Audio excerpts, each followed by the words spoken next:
Hey, welcome in, everybody. My apologies for the delay. Ben fell asleep. I was trying to wake him up and motivate him to come on and do a show, talk about some combine stuff, talk about our GM, who is terrible and going to continue to be terrible, but you got to accept it. It's what we're faced with as Packer fans. And but I was excited tonight about my new setup. We got the new setup down here. I decorated the room a little differently and restructured stuff. And here we are. This is the new setup for the P.O.O show from the Hafen recording studio at my house. And that's where we're at. So anyway, welcome in. Tonight's show a little different. I'm gonna have a beer. So it's gonna be a little more laid back. We're gonna go with the Cyclops Double IPer. And we're gonna talk a little bit about some combine stuff and three players that I hope the Packers draft. Based on what I saw, based on what I think the Packers need, and based on what I think these players will be good at in the NFL. Now, none of them too foamy there. None of them are that highly projected, so the Packers have a shot to get all of them if they want. Packers have plenty of chances to improve their team in the draft. There's lots of good players, especially on the defensive side, which leads me to some questions I wanted to ask Ben about, but now Ben's not here, so we'll see if he comes in. But I could ask anybody else about it too, or I might just bring it up. Maybe I'll ask myself and I'll do an exercise.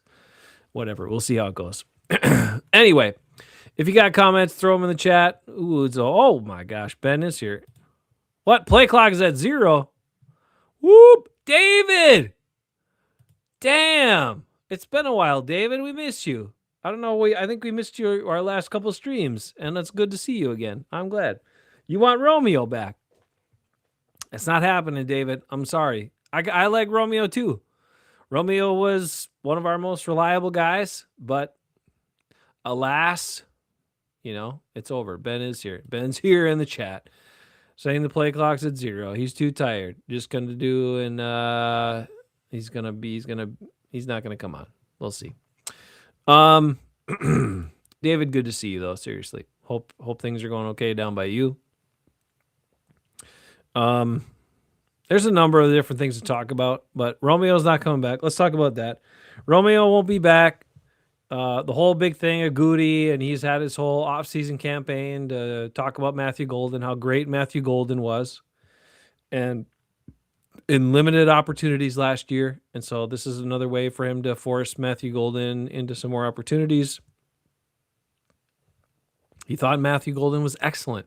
We played his comments last show we did, where if you're just waking up like a bunch of these Packer reporters that Gute was throwing Matt LaFleur under the bus, go back and watch our last show and stream where we basically laid out all the comments he made in his own press conference, where he just threw Matt LaFleur under the bus left and right. And apparently nobody figured that out until he did it again one little time here at the Combine press conference. But I don't know. I've already missed all the other ones. Maybe they were like Ben and they were sleeping when they listened to the thing, or having, eating and not paying attention to what he was saying. But all those things stuck out to me. How many times he talked about the end of the season collapse, the collapse against the Bears, the fact that this team, there were no injury excuses. This team had everything they needed to win, and blah, blah, blah, blah, blah.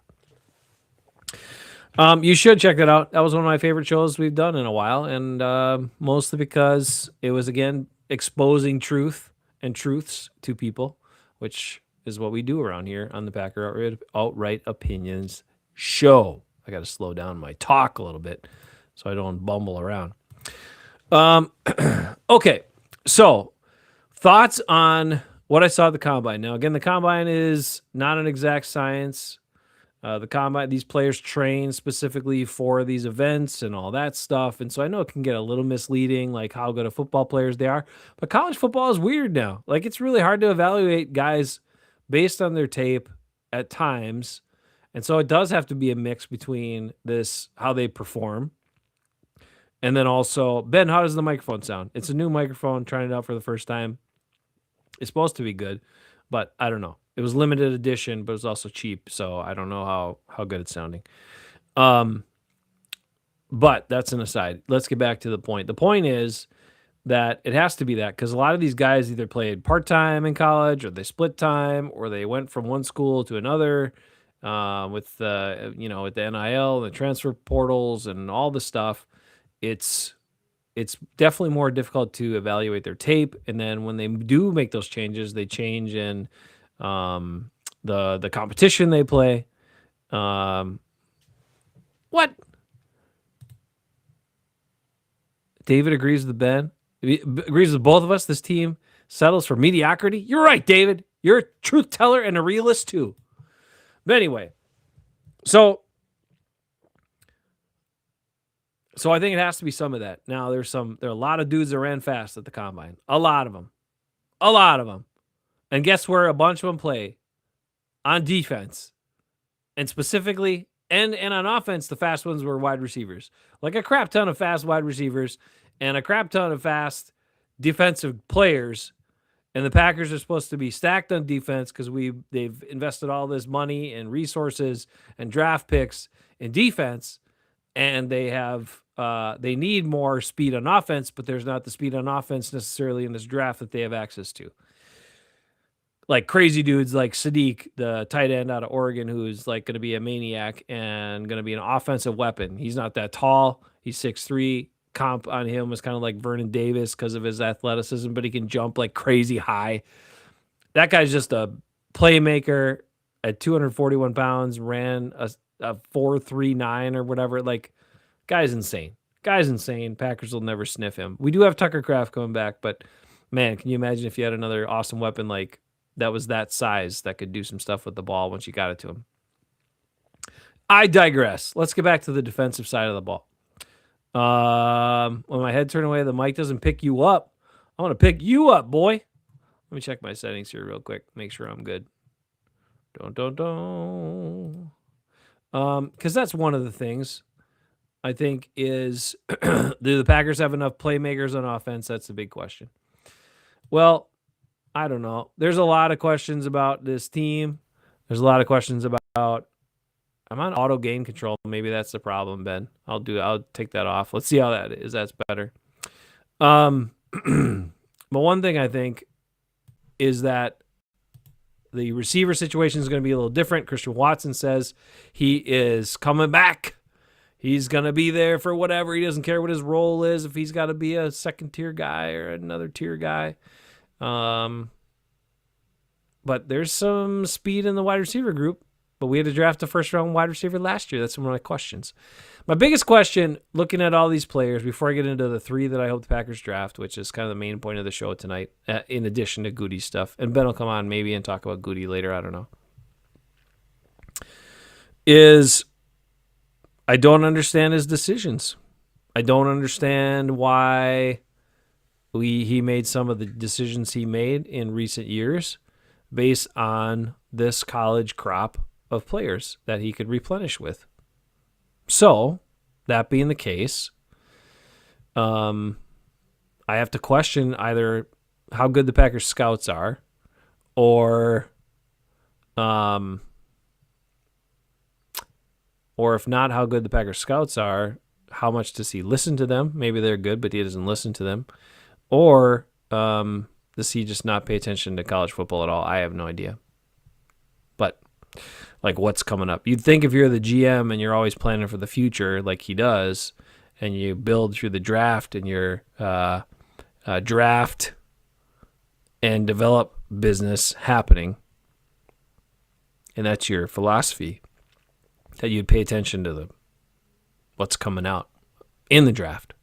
Who's in the draft? Who are players that you would have a chance to acquire through that process? So anyway, whatever. That's kind of the situation with Gute here. And that's the big question. We don't know what he does. We don't know why he does it. He gave up a lot to get Micah Parsons. He gave up a lot to get,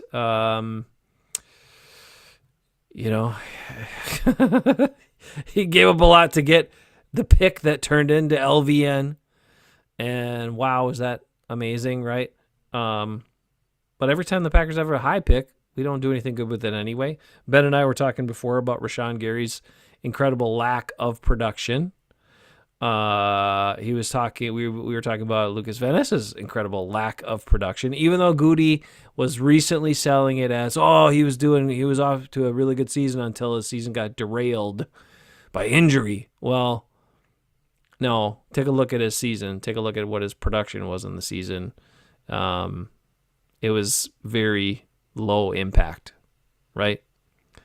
The guy from Edge, the Edge group, who had the highest impact is Kingsley and Igbare, who's not going to be on the team next year. And, he is a guy that played a bunch fewer snaps and did well when he was in the game. Actually made plays. You noticed him. He showed up. He did stuff. He was in the backfield. He was causing issues. Even sometimes when he didn't get credit for tackles, he was penetrating and making stuff happen. And now we don't know what's going to happen. Very different approach. We need a big guy. There's a bunch of big guy D tackles in this draft. Big guy D tackles, but the Packers aren't going to get probably a chance at any of them that are any good. But we'll see. Maybe Gute will pull some magical moves and all that good stuff. All right, JJ is here. Let me get caught up on a couple things. We need a beast D tackle from Iowa State. I don't know, JJ. You think it's going to happen? I don't think it's happening, man. I do not think it's happening. I don't think this team is going to sniff any of the big guys that are any good. So there's probably 3, 4, maybe 5 that could be beasts in the middle. Although the biggest concern I have with most of those big D tackles is that they're also very tall. And so those are guys that can get, lose their leverage pretty quickly if they're tired, if they're standing up too high, and offensive guards get under them and stuff and push them around, or double teams can get pushed around. There's actually a guy that I kind of dig who's not one of those guys, and the Packers definitely will have a chance to get him, but I don't know if they'll actually pull the trigger or not. David, what? You want the best quarterback is leaving the building? Yeah, you're right, David. He's probably heading for the beaches of Miami. Beaches of Miami, man. I'm not holding my mouth right. What does that mean, JJ? Help me out. Help me out there. Okay. So anyway, those are some thoughts about the top of the draft or guys like that the Packers might have a shot at. There's going to be some in the first round. Obviously, the insane athletes like Sonny Styles and some of these other dudes, edge guys that are crazy, are all going to go off the board. But there's actually a deep edge class, and there's a bunch of edge players that ran fast 40 times and showed pretty good in the drills. So you would think, how was our guy? Why did we get Micah Parsons last year? Why do we have still Lucas Van Ness, and haven't decided on the 5th-year option yet? Why are we still hanging on to Rashawn Gary? Like, what are we doing? When there's this whole crop of young edge dudes, plus you drafted a couple last year, but like this group of edge players is very deep, and a lot of them have a lot of speed and athleticism and traits that would certainly be worth giving a shot than playing some of these guys who don't do anything and you pay a lot of money to, or are still sitting on your team. Bill's here. Hey, Bill, how are you? Let's see, what do you got? JJ, they predict the D tackle from Iowa State, 2nd or 3rd round. Okay, that might be the one guy they might have a shot to get, and maybe he could be something. We'll find out. Bill is in the house. He says Gute has proved to be a good roster builder. His record backs it up. Green Bay has been winning since Ron Wolf. Bill, you're correct. You're correct. But do we know? Here's what we're going to find out, Bill. And this is the thing that we talked about in one of our previous shows. Has Gute been behind that? Or has some of these other guys who now no longer are in the building, like John Eric Sullivan, or Sully, as he likes to be called, was he behind some of the players that panned out that were good players in mid-rounds and that end up becoming either good rotational players or starters for this team? And that's what made the team successful. If you look at our high-end picks, that is what Gute is probably most focused on as the GM and knowing his persona and how arrogant he is and comes off. You can't name many of those that are any good that he's made. And you can't name many in the last, I don't know, how many decades, man, that we've blown early picks.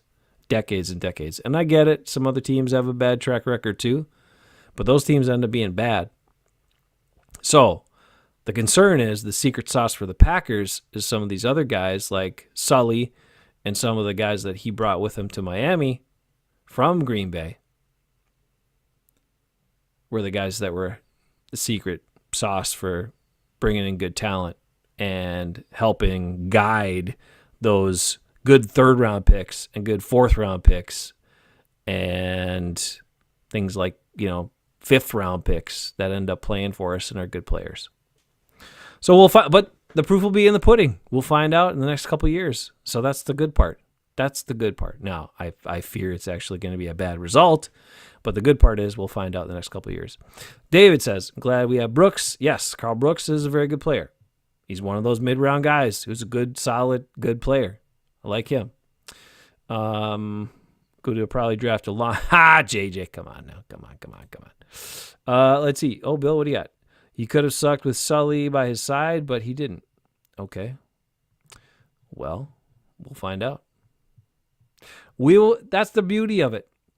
Watching this draft, two things I'm going to be very interested in. Who the Packers are drafting and who the Dolphins draft. That I'm very interested to see.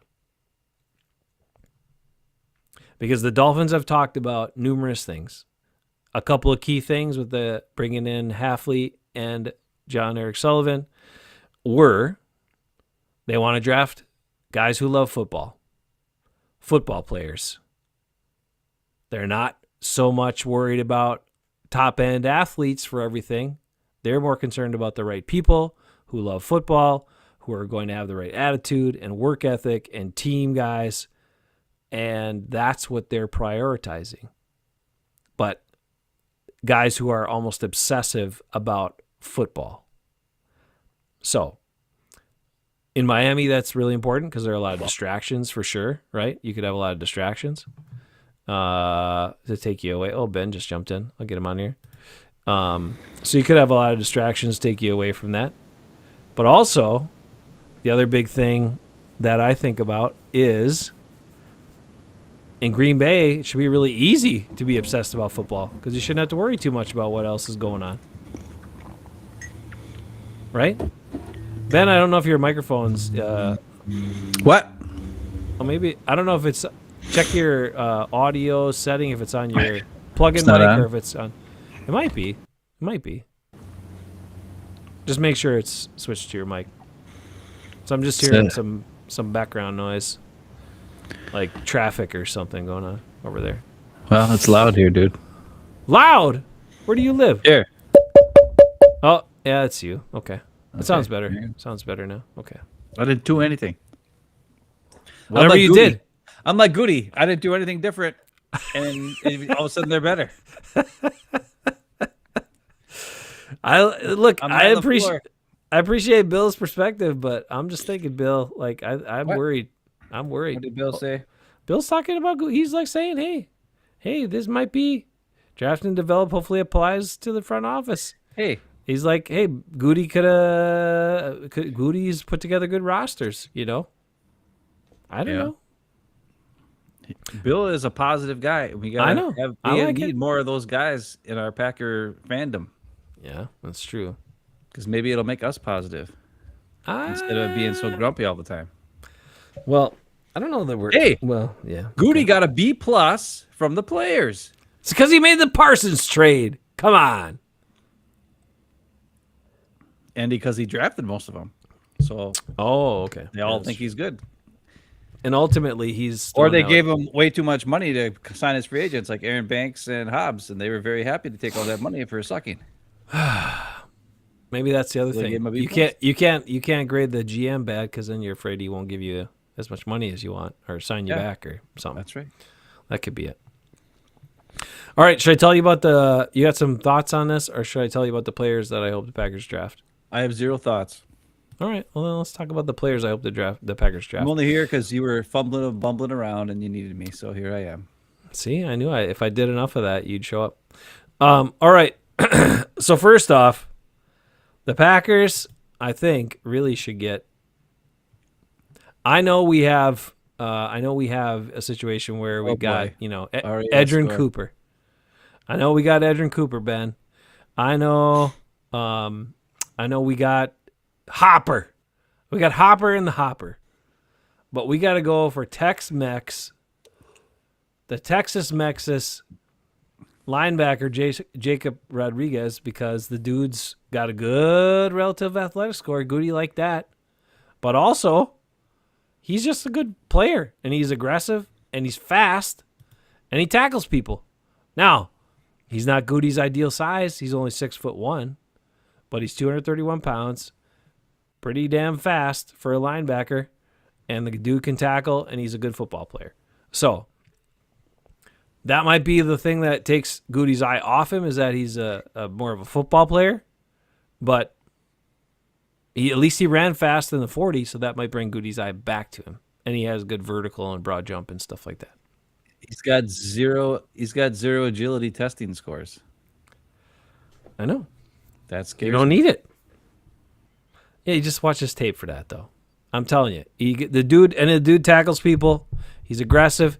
He's got a mustache. That's the only thing that's a little bit of a drawback. But you know, when your name's Rodriguez, you might want to have a nice mustache. It's nice and thick. It's just, you know, you don't need that kind of mustache to be a young linebacker. The other big thing with him that I really like is he's a very centered dude. All right. He is in a relationship with a woman who's like a Black Hawk helicopter pilot, and they're married, and they've been doing this long distance relationship for quite a while, but they both go out and do their thing, and he's going to be very focused on football. He's not going to have a lot of distractions. So I like all that too. I think he's a plug and play starter linebacker on day one.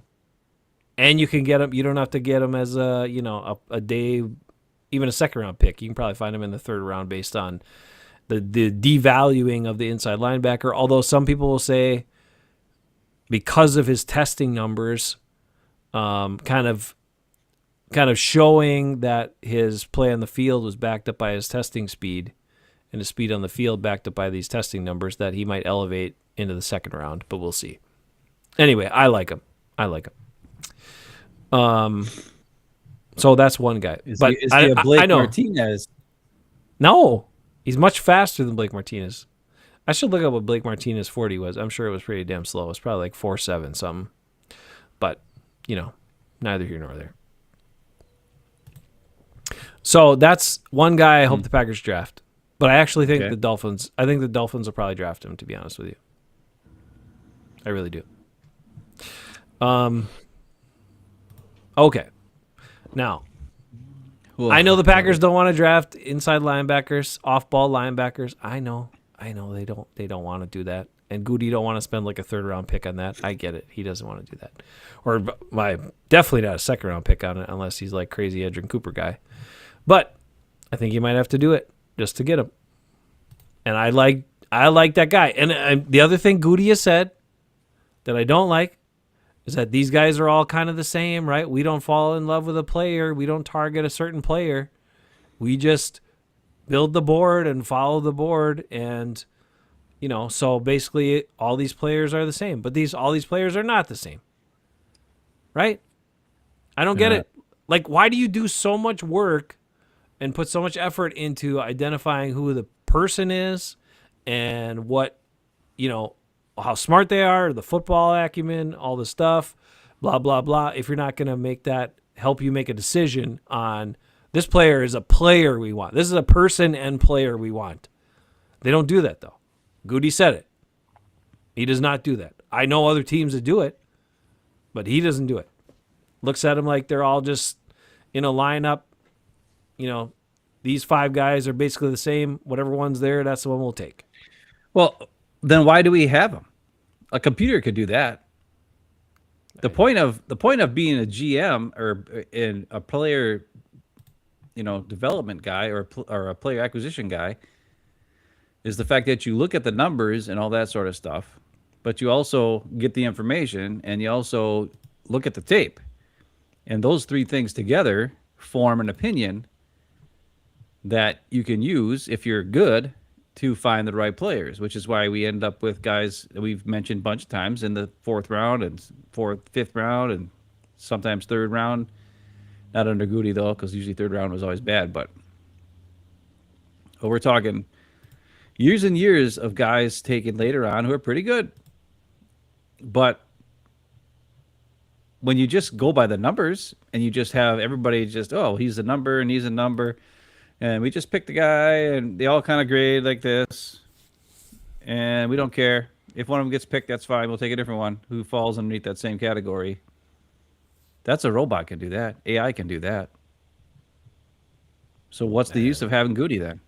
It's dumb. Get rid of him. Just get a computer program to draft your players, which might end up happening someday. Who knows? The way AI goes nowadays.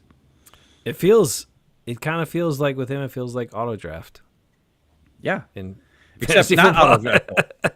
Not consensus auto draft. Gute auto draft.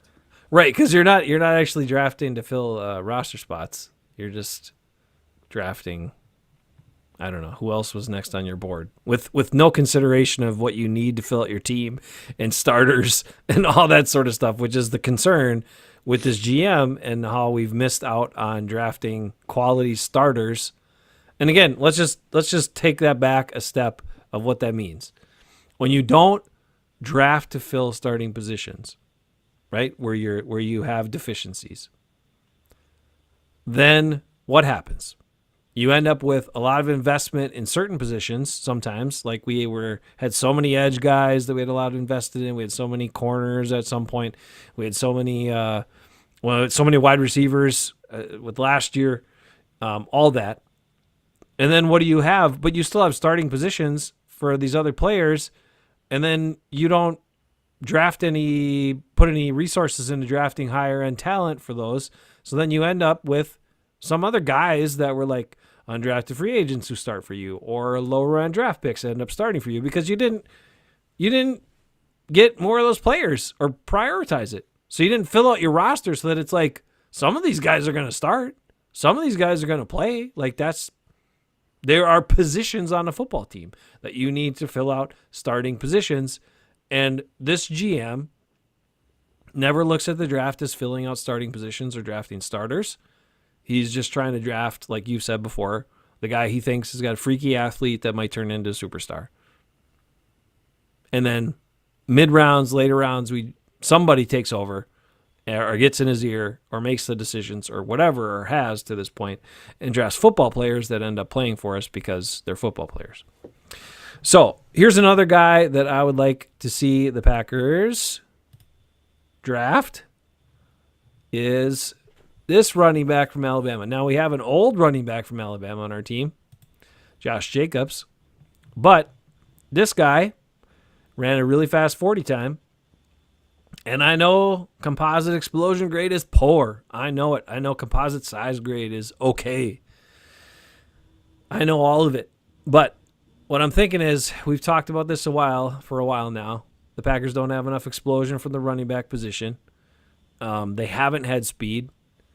This is also a guy in Jam Miller that is pretty low on the ranks of running back, and running backs are already devalued, so he's a guy you can get later for sure. But 4.42 with that kind of speed and pretty good size at 5'10", almost 210 pounds, he's a guy who might be able to take an opening and go the distance, which we do not have on this team, which Josh Jacobs will never do. So, and now Emmanuel Wilson's hitting free agency. You know, are we going to sit around and wait and hope Marshawn Lloyd doesn't get hurt again? Like, I don't think so. I think you got to draft. The Packers need to draft a running back in this draft, maybe two. But bottom line, we need somebody with some speed, and this guy is a guy who could fall to us late or later that has speed and has some decent size and might turn into a guy that can be dynamic and actually do something with the ball and maybe hit some big runs that we don't have in our offense. Well, once again, there's no agility testing. And for running back, agility testing is very important. I know. Most of the time, the hole's not there. You have to adjust and move and make guys miss. And a lot of that, you can't just run straight fast. There's no LaShawn Johnson. Remember LaShawn Johnson who just ran straight fast? Was he any good? No. We need a guy who can be agile. No, I don't know why he didn't take the testing. I don't know what this film looks like. I have no idea anything about him. So I haven't seen it. Don't care to watch. Maybe we can look into it later, but I don't know, man. I mean, yeah, for a late round pick, sure, but I like Emmanuel Wilson. I know this much. Josh Jacobs needs to get cut so we can save $8 million on the cap because he's not good. I've said that multiple times. And Mark Tauscher has finally been saying it on the Wilde and Tausch show for the last month. Every time he has a chance, he's like, Josh Jacobs don't scare anybody. Josh Jacobs don't scare anybody. I'm like, yeah, I've been saying that for 2 years. And now Aaron Jones is going to get cut from the Vikings. Let's cut Josh Jacobs and sign Aaron Jones for like $3 million a year. He'll sign for $3 million to come back. And then we can draft a guy. We can draft your Jam Miller or whoever the hell else. Don't care. Chris Brooks. Matter of fact, I think Chris Brooks should play more because he's pretty decent and he's smart and he can pick up the blitz. And Lord knows our offensive line's going to need some damn help. We might have to play our security blanket running back more often than ever this upcoming season because our offensive line sucks so bad. That's true. Because guess what? The Bears' freaking center just retired, which means there's another team that's going to need a center. So guess what? Sean Ryan's contract just got higher because he's a center guard who's out there who's got starting experience for teams. Because there's another team that needs a center, and there aren't very many of them out there that are any good. There's Lindenbaum who's out there, but he's going to take probably a pretty big contract. And yeah, maybe these guys in the draft, could do something. But I don't love this offensive line. I don't love this draft for offensive line. Which brings me, it just makes me question again, like, why when drafts. Like this draft, people have said this guy, he looks kind of like he could be a Packer. I don't know if he's actually any good though. That's my only question. But it just brings me back to why when drafts are stacked at certain positions, Gute just blows it off and doesn't make an effort to try to get any of those guys that are actually good at those positions. Right? He goes a totally different direction. He did it when there was a whole crap ton of receivers that one year. In 2021, we know. That was the year of the awesome offensive lineman, and he decided to blow that and not worry about offensive linemen for a while. Draft a fast, straight line corner in the first round. This is what he does, and I think to be honest with you, I think it's his arrogance. I think his own arrogance to think that he's smarter than everybody else who evaluates football players and evaluates the draft and says all this stuff leading up to it. He wants to go in a different direction and hope the guy turns into a superstar so he can think he's the smartest guy because he knew something that nobody else knew. Well, the thing that he knows that nobody else knows, or the thing that he doesn't know that everyone else knows, is that he's a dum-dum when he does that. Because when everybody's saying that this draft is really good for this, draft is really good for this, and this particular draft right here is a front seven draft on defense. This is linebackers, edge, and D tackles. It's a front seven draft. There's tons of depth and strength there. If he doesn't load up on those positions, because we need him, the Packers are in trouble. Packers are in trouble. That's all there is to it. Well, the other thing is other teams are going to get those good players. That's the thing that's so dumb about it. When you don't follow the consensus of what people are saying is good, and you take what everybody says is bad, that means the good players are going to everybody else. Hello, McFly. What are you doing? I gave you McFly. And that's the thing that's so dumb. But the thing that scares me though is I haven't watched it. This is the first year that I have not watched the combine. This is the first year I haven't studied stuff. Because I'm sick of it. I'm sick of studying all the crap, finding the best guys, telling everybody on this show who they should draft, and then watching them draft guys who aren't that guy. And other teams draft the guy that we said the Packers should draft, and then they go and become Pro Bowlers or solid starters for years and years when they were sitting there for us to take them, and then we didn't take them. Look at George Pickens right now. He's going to make a boatload of dough. Look at Alec Pierce, who is a free agent with the Colts, who I wanted because he stretched the field speed. Mm-hmm. But nope. Who do we take? Christian Watson instead, who's hurt all the time. Alec Pierce don't get hurt. He plays. And we could have got him for way later in the draft. Well, maybe not way later, but still, he was there. I drafted him in my mock draft 18 times. I used to do mock drafts. Every year I give a crap about this stuff. And every year it never goes the way it should go. And then I got to watch guys like Landon Dickerson and frickin' Quinn Miners and frickin' Jackson Smith and Jigba and frickin' George Pickens and Patrick Queen, and you just name them. Name them all. Frickin' Cooper DeJean. They're all on other teams being awesome. And we had Eric Stokes and Jordan Love and frickin' LVN and all these guys and frickin' Josh Myers instead of Humphrey or frickin' Quinn Miners or Landon Dickerson. Any one of those three we could have had at one point. And Gute takes Josh Myers instead. And he sucks ass. So I don't care no more. I don't care. I know you like it. Now you're doing it. That's good. That's good. Because the Packer fans that watch the show need to know stuff. And they can tell us stuff. And that's great. But I'm not doing it anymore. This is the year I'm done. I don't care. I don't have the time or the energy to waste on me getting excited because I watched a bunch of stuff and studied a bunch of things to find players that are good and then watch Gute just not take them when they're sitting right there. And he just passes them by and takes a guy that sucks ass. Wouldn't it be awesome if we had Darnell Washington and Tucker Kraft right now? Sure. Instead of Luke like Musgrave and Tucker Kraft right now? Could you imagine what kind of domination we would do at tight end if we had Darnell Washington and Tucker Kraft? If they would have taken Darnell Washington, and they could have taken Darnell Washington twice because he went after Tucker Kraft. Yeah, he went in the third round. So we could have taken Tucker Kraft first and then Darnell Washington. But no. Because that would have been a monstrosity of a man who's just a mismatched disaster. And then a crazy guy who just is awesome, and Tucker Kraft just does whatever, who can do everything. We'd be awesome, but did Gute do that? He at least took Tucker Kraft, which we were happy about. But when they took Musgrave, we just laughed. I just laughed. Remember me just laughing? You were pissed, and I just laughed. Then they took a Kraft. I laughed again, but I was like, oh, I kind of like this guy. Remember I said, oh, I like this guy. Yeah. He actually seems like an actual good all-around tight end. And then he, of course, was.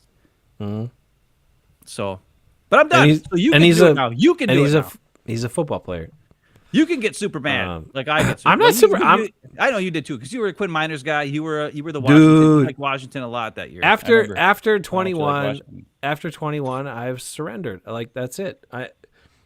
We went over this a little while ago earlier this year. The 21 draft was like the year to just, which the Packers have never had that good of an offensive line. Like we've had guys, we found guys, and then we had good coaching for a while, right? And that's how the Packers lived and beefed up their offensive line. But like 21 was the year to just like blow it out and totally transform your offensive line. And the Packers could have done it. And it was right there in front of you. And there were homegrown guys like Miners. And I watched the thing with him, like his workout and all that stuff. Because I just watched something recently. Like there was some on interview with him or whatever from a while ago. And I found it and then I watched it again. And he's talking about his workout, and he's running around, and he's like a dude that, all these NFL scouts came to Whitewater because they were looking at him and another kid who played there because Whitewater's a dominant football school for D3. And he's a huge guy who was like running around, like fast, agile, could move, blew the crap out of people, like, and then he got the Senior Bowl invite and kicked everybody's ass. And you're just like, this guy's a monster. This guy loves football, and he's like 320 pounds with an appropriate frame, but he can move, right? And he's only going to get bigger and stronger if he wants to. And you can tell he wants to because he likes football. That's a guy he's gonna kill it. He's not gonna fail. Like, that's a guy that's a no miss. You know? Yeah. And they're just like, whatever. Nah. What's funny is during Goody's press conference this year, I think it was actually at the combine. Or it might have been at the regular one, but he was like, yeah, they talked about he said usually only one player on average from a draft class gets the second contract. Mm-hmm. Which means, now, translate that for the Packers. Normally, you would think that you would give that second contract to a good player. So by saying that, he's saying only one player that he drafts is good. That's the translation for Gute. However, the player that gets the second contract is always his first round pick, who we now know is not good. Aha. And there lies the problem. Gute drafts thinking that only one of his players will be good. He even believes it himself. But to save face, he makes sure that he signs his top draft pick so that he thinks and tells everybody and tells the reporters, who then tell all the fans, that guy's good. Jair, well, he's good. He wasn't good. He was good his first couple years. Then he got hurt, and then he played totally different after he got injured. Same thing. Rashawn Gary was never good. He was good for 8 weeks at the end of a year. Jordan Love was great for 8 weeks at the end of the year, and they gave him a big $55 million contract that he didn't deserve. Elton Jenkins was the only guy I would say who was solid, a pretty decent player. Not nearly as good as everybody says he is, but still pretty decent and good. Yeah. Zach Tom, very good player, 4th-round pick, but has got the injury bug the last couple of years and hasn't been playing as much, which is concerning. Mm-hmm. But the scariest part, and then Christian Watson, is he good? Not really. Can he find the ball in the air half the time? Not really. Is he getting better at that? Yes. His speed is good. But as an actual receiver, he's not George Pickens. Mm-hmm. He scares people because of his speed, but not because of his ball skills or his ability to find the ball in the air. So what is Gute doing? Nothing. He's admitted only one guy is going to sign back, probably, or two at the most. 1.6. And now we've got, and instead of, when in reality you could sign multiple good players. Like last year we signed back McDuffie, who's a good, solid guy for a pretty decent amount of money. It wasn't a lot, but it was good for him, 6th-round pick. But that was a good signing. But this year we've got so many players who are in integral parts of the team that are going to have to be brought back, but we don't have the cap space to do it. And I don't know, has anybody heard? Now, I've heard a lot of rumblings about L. Jenkins. Well, yes, that's $19 million you're going to save if you cut him. He's definitely getting cut. Haven't heard anything about Rashawn Gary yet, which is sad and should happen. Yeah. Needs to happen. And Josh Jacobs should get freaking cut, though Gute has said absolutely he'll be on the team, just like he said and Aaron Jones absolutely will be on the team and then got cut. So I'll believe Gute never. But that's the part, guys. We can't trust him. He doesn't even trust himself. If you only think that one player that you draft is going to be signed for a second contract, that means that you don't think you actually know what the hell you're doing. Mm-hmm. That's all. David. Well, you're going to be done, David. No, David. You can't be done if they let Romeo go. I know you want him to keep Malik and make the right choice, but they couldn't do that. Let's see. JJ says if we cut Gary, Jacobs, and Jenkins, we can save $50 million after June 1st. according we to don't have to. We don't have Google to AI. even do it after June 1st, because we could save $35 million before June 1st, and then have a whole bunch more money for next season. Just see. I mean, why? You're right. We don't need Gute to make these decisions. Just ask Google AI; it'll tell you. Any moron. That's why everybody's like, Russ Ball is a wizard with his contracts and his cutting. And is he a wizard? I don't think so. Is he a wizard when he signs Josh Jacobs and you look at his contract and you paid him how much money up front? And now you have to probably cut him or extend him because it's $8 million on the cap you can save if you extend him or cut him. And you sure as hell can't extend a 30-year-old, a guy going into his 30 years old running back who's wear and tear of 300 plus carries every year. You can't extend that. Except for So what's what do his you name? do? David Montgomery. You can extend him. That was a dumb trade. The Detroit just wanted him out of the building so that they can give the ball to the true star, who is Gibbs, and have him not get butt hurt. That was a complete Detroit saying, here, take this guy, please. We don't want him. We can draft a guy and just throw him out there once in a while, and Gibbs needs to be the man. Because I'm sure they wanted to play Gibbs even more, but they couldn't because Montgomery got so butthurt about it. And that's the difference. Teams like the Lions are like, this guy's a star. Let's give him the ball. And the Packers are like, let's make sure everybody touches it. Instead of making sure Tucker Kraft gets it 8 or 9 times. Make sure Christian Watson gets some deep balls 3 or 4 times a game. Get him the ball in motion on cross patterns so he can see the ball coming at him and he can catch it and go. That's Christian Watson play. That should happen 2 or 3 times a game. Mm-hmm. Period. 100%. Get the ball to freaking Jaden Reed in short distances and with space in front of him so he can make guys miss and get a couple good catches. And get freaking, apparently, give the ball to freaking Golden and just let him make guys miss and just do the crazy Donald Driver play. All right, cool. But the Lions figured it out. They traded away the other guy so that this opens up even more for Gibbs to be awesome. Yeah. And the Packers are going to just keep pounding the rock with Josh Jacobs for 2 yards and a cloud of dust. I would take Montgomery over Jacobs. Montgomery scares me more than Jacobs would if I was a defensive coordinator. And that's the saddest part. We're going to give this guy 20-some carries a game to watch him just pound into the freaking rock and just pound into the line and get 2 yards. And the Lions said, nah, we had a guy who averaged 4.5 yards per carry last year, and he's not even our stud. We're going to trade that guy so that our stud, who averages more and is more dangerous, gets more time to touch the ball. That's a team that wants to win. Not a team that's trying to make everybody feel good about themselves.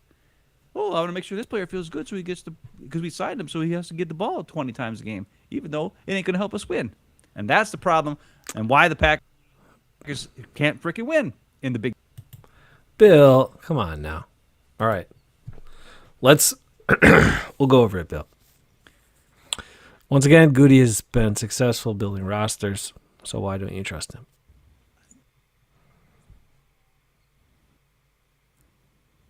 Bill, okay. I don't know what is successful building rosters. Again, we don't know.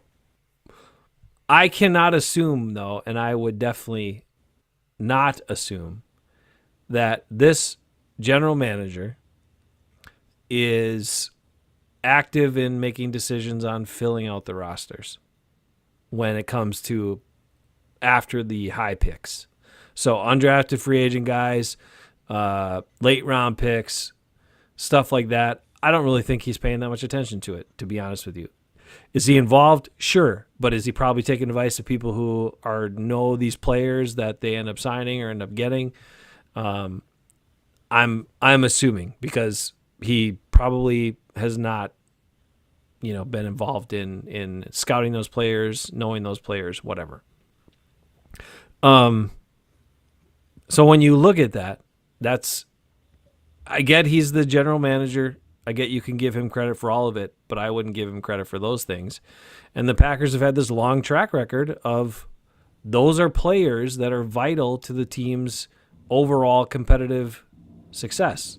Without those players stepping up and playing significant roles, guys like Carl Brooks, guys like Zach Tom, guys like undrafted dudes who get to play because that's one of the reasons why they often come to Green Bay is because they get a chance to play too, or actually get a shake. I'm not giving him credit for that. That's not his roster building. And also when you listen to him talk about his philosophy on draft and develop and building football rosters, he pretty much tells you, he pretty much gives the answers that he is not involved in that part. He talks about the guys he wants to talk about, which are his high picks. He elevates them. He makes them sound like they're amazing.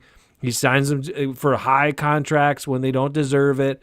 Like this is what he does. And it's all because of his own ego. So I'm telling you right now, I really feel it's going to be exposed over the next few years. These guys that were in the organization were vital to finding those players. Unless the Packers have good scouts that also still do that and he listens to them, you're going to see a change. You're going to see less good football talent on this team to fill out the roster. And you're going to have these high-end athletes who don't know how to play football stacked up at positions because he's going for premium positions, which he loves to draft for premium positions with his high picks. There's different ways to build your football team, but in order to complete a roster and fill it out, you got to fill out the team. You got to find starters, and the Packers don't try to find starters. The other thing I don't understand with the whole draft and develop thing that they keep talking about is there's less time than ever for coaches to have with players. As a matter of fact, I've heard interviews with players and they say they don't work on fundamentals with their coaches. They work on fundamentals on their own with the guy they hired to help them develop certain fundamentals and such. Like Jordan Love has got his own quarterback coach that he hires and works with him. Yeah. The receivers have their own guys they work with. The linemen have their own guys they work with. And so forth.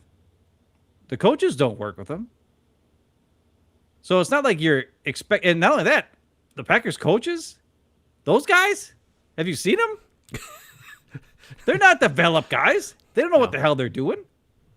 Matt LaFleur don't even know what he's doing. And when we get a good one, like Halfley, they're gone. And maybe that's what I want to bridge this into. Is the Matt LaFleur of it all. Oh.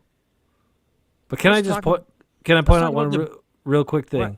What? Is that when you don't have coaches that are good at developing players, which it appears that we don't and haven't,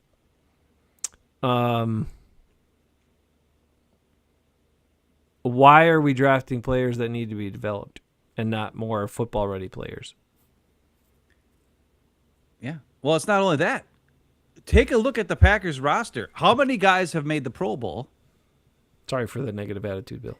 Even with the state of the Pro Bowl nowadays, where it's like anybody their grandma can get in there. I mean, Shadur Sanders got in there somehow. Like, yeah, you know what I mean? Like Keyshawn Nixon was a Pro Bowler, and everybody wanted him off the team. That's all I heard all year was Packer fans complained about Keyshawn Nixon sucks. Why is he a Pro Bowler then? Yeah. But can you name another guy who made the Pro Bowl besides Parsons, who actually deserved it? Did Gute draft and develop him? No, he traded 2 first-round picks and gave the guy $45 million a year to get that guy. You know why? Because his draft sucked for the last fucking 6 years. He was forced to do a crazy move to finally get a good player on the team. Lucas Van Ness, Rashawn Gary. Are those guys Pro Bowlers? No. Are they even good starters? No. Are they even worth their second contracts? No. And that's the problem. They're not a farm team, though.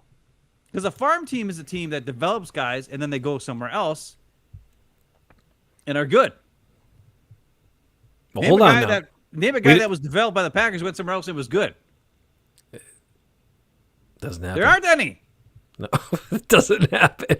And we're signing McKinney from the Giants. We're signing Josh Jacobs, who's these guys, and this isn't like the stud of the free agency market. Now, everybody said McKinney was the best safety that was available. The good safeties got signed back by their teams, guys. We got the best of the scraps. Same thing with Josh Jacobs. Saquon Barkley, that was a steal for the Eagles. We got the Saquon Barkley, not at all, half a Saquon Barkley in height and in ability. And that's the problem. And then who do we get? Banks, we gave him a 4-year contract. What do we get? Hobbs, we gave him a 4-year contract. And then what did the Raiders do? Yeah, They that's signed rough. freaking Stokes for nothing, and Stokes had a better year than Hobbs had this year. I'm not saying we should have kept Stokes. He sucked, but he was good with the Raiders, decent with the Raiders, from what I hear. I didn't see him play in one single game, but all I heard was people said that he was good this last year. That doesn't mean anything. A lot of people say people are good and they're not good. Sure. But I didn't watch him play, but I didn't see I will say, if you were like, the Packers put themselves in a no-win situation there, because if you were going to sign him back and you draft him as a first-round pick, then you were going to sign him for big money. Yeah. Or pretty big money, even though he didn't perform and live up to it like you do with these other guys. So you had to let him go. So then some other team signed him for super cheap because they could. But the Packers couldn't do that. The Packers couldn't say a first-round pick that we drafted, that we invested in, and now we're going to sign him for $4 million for 1 year. They couldn't do that, right? Would never flown. No. So he put himself in that position. Just Well, like they could do it, and they should have done it. They did it with freaking Kevin King. Well, yeah, but that was... And then they picked up Rasul Douglas, and Kevin King was obsolete because Rasul Douglas was actually good. Don't you remember? Do you remember that year signing back Kevin King when they had to do it before the draft? It was like, Yeah. where's he going to go? Who's going to take him off the free agent list? Nobody's going to take him. Just wait until, see if you can get some corners in the draft. And that's the key thing. There is no farm. They're not a farm team. Look at Josh Myers got peanuts to go be the backup for the Jets. Like the guys that the only thing this year, because we have what seems like a farm team, is because yes, now we're going to lose Romeo Doubs, who's a very good player. Yep. We're going to lose He's a good player. Rasheed Walker, who's a solid starter in the NFL at left tackle. We're going to probably lose Quay Walker, who's okay, but I'm not upset about that. And one. he won't be a guy that's a big loss. I don't think so. Let's But go back to Barre, we're going to lose him. Who, Right. to be honest, we talked about this before the show. He seemed pretty good, but that's only because Gary and Van Ness suck balls. And when you look at the numbers, Kingsley Barre's numbers aren't really that great compared to those two, but he at least made an impact play every now and again. And that's the difference between him and those other 2 first-round picks who really suck. in a lot fewer snaps. I mean, there were games where he had 15 But this snaps, is- 18 snaps, 21 snaps. This is the first Gute draft class that actually is going to hurt to watch them go somewhere else because it's taking away players from the team that are good. So this is the first year ever where That's fair. it's a little bit of a farm thing, yes, where they're going somewhere else. Otherwise, there's nothing. And they weren't that great, or else Gute wouldn't have had to sign Banks off the street, who he thought was good. And he wouldn't have to sign McKinney and all these other. He only had to sign McKinney because he had nobody. Then he drafted 2 guys who are both better than McKinney. And then we can't even play them. We have so many good safeties, we can't play them all. That's the thing. It's so stupid.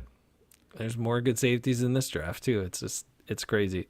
The one here's the you asked the question of guys who I did think of a couple guys who went somewhere and then played or were like valuable. Well, John Runyon Jr. Right. Okay. 6th round pick though. 6th round pick was Gute. Was that his pick? No. No. And he didn't care. Right. Why do you think he cut Aaron Jones like it was nothing? That was before he was on the market. He didn't give a crap. Yeah. It's You don't care. dudes it's dudes that he had nothing invested in, and those were the good the couple of players that actually went somewhere and did something and were pretty good. Do you That's think it. Gute wants to sign back Tucker Kraft? He wishes that Luke Musgrave was Right. playing good. Oh sure, yeah. But he knows damn well if he doesn't sign back Tucker Kraft, the Packer fans will come to his house and beat the crap out of him. Because that would be the dumbest move ever. But what Gute wants is for Musgrave to be the Tucker Kraft. But he isn't. And that's the Gute pick. And that's the problem. That's why we can't trust him. That's why it's so sad. That's why we get upset.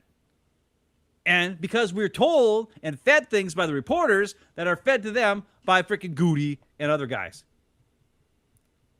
And then most of the fans don't look at the actual stats or look at the actual playing of everything and what they actually see. No, Mark.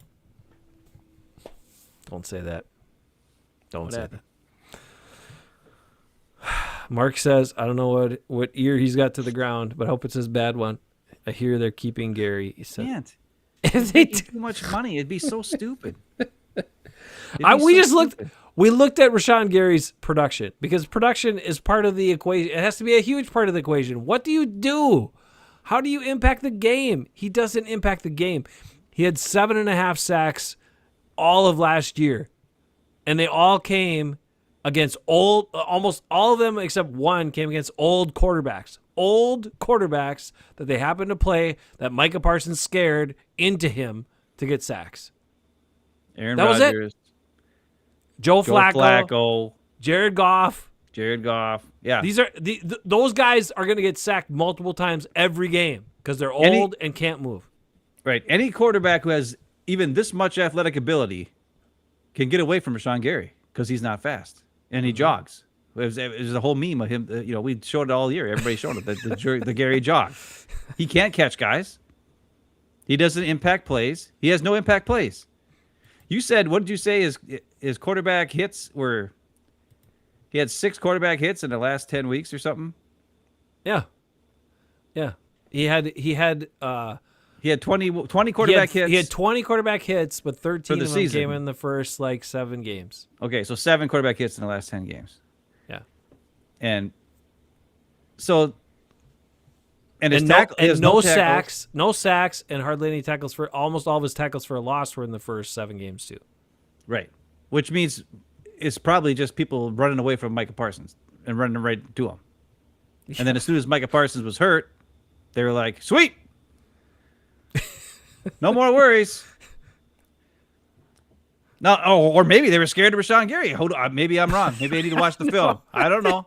They ran past him. I know. I watched him play like crap. I know, but I'm just saying. You got to give him the benefit of the doubt at some point. No. Hendrickson is not good. J.J. McQuaid. He's not good. He costs too much. He's too old. He's 10th year in the season, 10th season of his career. No, there are a bunch of fast edge rusher guys in this draft class. Like draft some of those guys. All I know is if the Bears trade for Max Crosby, I will lose my crap. Because that's what I've been hearing too. I'm like, God dang it, that better not happen. They might do it. No, Ryan Poles is he'll go for it. He'll go for it. Why don't we trade Rashawn Gary for Max Crosby? Then we can have Max Crosby and Micah Parsons out there. Well, I would love it, but they won't do it. We got too much invested. All right, here's my last guy. My last guy that I want the Packers to draft is he reminded me of Mike Daniels, and he's fast. I love him so much. I hope the Packers do it, but I don't know that they will. And this is a guy that's projected to go pick 200 something, later rounds you can grab him. But Zane Durant, D tackle out of Penn State, low center of gravity. He's not as big as all these other dudes, no doubt, right? But he's 6'1", low center of gravity, 290. He can move. He's fast. He's agile. Explosive. That's the guy I hope the Packers. So these are the 3 guys I hope the Packers draft out of this draft. I guess I don't care what they do with their second round pick and their early picks because I assume they're going to blow them anyway. So they don't have a first round pick to blow, so that's good. Right, that is helpful. But so if they can get those 3 players somehow in this draft, I would actually be happy because I feel like those are 3 players that can contribute and help the team. This guy I like. He sounds like a star. Plus, he looks like a good fit. If he looks like a badass. He looks like a badass dude. 5th, 6th, 7th round pick. This is going to be a steal. But I got to see him play though, dude. It's not it was a 4.75 The reason why I like Nigbare is because I watched the film on him from college and I saw how he had all these good moves, and I was like, this guy's going to be good. This guy's going to be a good player to get in the 5th, 6th round, and he was, and he was been a good player for the Packers all these years.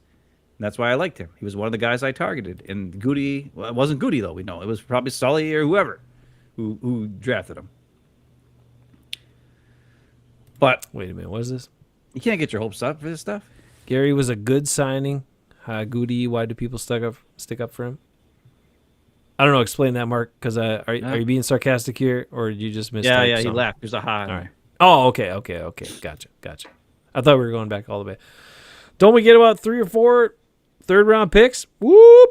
Maybe. I haven't looked for at next year. If a lot of these guys sign free agency, we'll get the compensatory picks for next season, not for this season. All right, we got to talk about the thing that happened when we didn't have a show, and that's the grades. Grade time. We got grades. The Packers got graded. We got to talk about the grades. Matt LaFleur with a B- grade. The only coach lower than him who still has a job from last year is Jim Harbaugh, who got a C+ grade. Because he's so weird. And I think he's just so weird that the players are like, I don't know, this guy's just weird. He's old, wacky. Yeah. And the other thing, Matt LaFleur, I still haven't quite understood what's going on with this stat or whatever. So apparently Matt LaFleur is the second lowest coach to have either respect for the players or respect from his players. I still don't quite know, because I've seen it on being talked about multiple places, and they've talked about it in both ways. But I know it's only one or the other. Both are bad. Yep. Okay. I don't know which is which. Well, man, dude. What? Hey, Mark. How's it going? Missed you too, dude Mark. must have woke up from his sleep. Hi, boys. Must have woke up from his nap. I sent him a text. I said, we're doing an impromptu show. I had to wake Ben up. But anyways, I don't know whether it's Matt LaFleur doesn't respect or has the second lowest respect for his players in his players' eyes because they voted on this, or he has the second lowest respect of any head coach of his players. Like, his players don't respect him. Second lowest. Either one is bad. And it brings me back around to what I think the reason as to why Rich Bisaccia was always on the team. I think Rich Bisaccia was the buffer zone that held the team together as a, like, rah-rah type, get the guys fired up type coach guy, right? Who they trusted and they believed in. Like, everybody loves Rich Bisaccia, right? And last year, if we remember the press conferences of Matt LaFleur, on numerous occasions, now never for Jordan Love, but for other players, he kind of would throw them under the bus. Talk about how bad the offensive line was. Now, never Josh Jacobs either, by the way, which I don't know why. Never Jordan Love and never Jordan Love, but he would call out defensive players. Oh yeah, he'd call out defensive play calling quite often. Like, I don't know why that happened. Just like Gute for years. Just like Gute brings up the 5 losses in a row at the end of the year. Matt LaFleur is reminding everybody on his press conferences all the things that went wrong with other parts, but not the parts that he had his hands on. And therefore, that led to the B- grade, which is the second lowest grade of any coach who still wasn't canned last year. And you say to that, what is the answer, folks? Is it that he doesn't have his team? Is it that he doesn't have the respect of his team? Now, after the season, there's all the speculation that LaFleur would get canned, and we all wanted that on this show. But then the reporters asked the players, and the players were always, oh, no, we love Matt LaFleur, we love Matt LaFleur, we love Matt LaFleur. Now, what else are they going to say? He's their coach, and he's still there. You're not going to be like, yeah, he sucks balls, and then you have to deal with the guy next year if he's still there. You're not going to say that, right? So you can't believe anything the players say. Still want to play, yeah. But you can believe that B- grade. Can't you? The other thing, Rich Bisaccia got a B+ grade from those same exact players.